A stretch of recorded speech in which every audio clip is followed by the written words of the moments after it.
napakalaking impact ng pagbisita niya sa dami-dami ng Police Provincial Office ay isa kami sa mga nabiyayaan. Ito ay magiging inspirasyon namin para yung aming mga ginagawang anti-criminality, masustain namin yung mga programa para sa mas mapayapa at maunlad na lalawigan ng Bulacan. Mananatili kami na kakampi at kasangga ng bawat mamamayan.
Ito po ay malaking bagay po sa policing, lalo na sa aming mga kapulisan na siyang nandito, nagpapatupad po nito. Mas aasahan po natin na mas lalo pong magbabaga at mag-iigting ang serbisyo ng ating mga pulis Bulacan.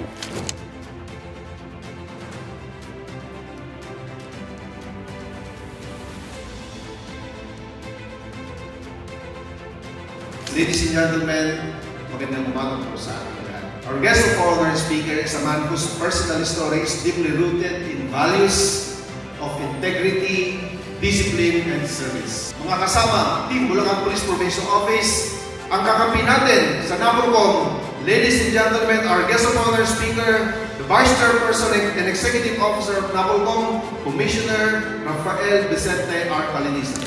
We will promote that culture. Nagpapasalamat tayo. We will do what is correct. We will do what is right.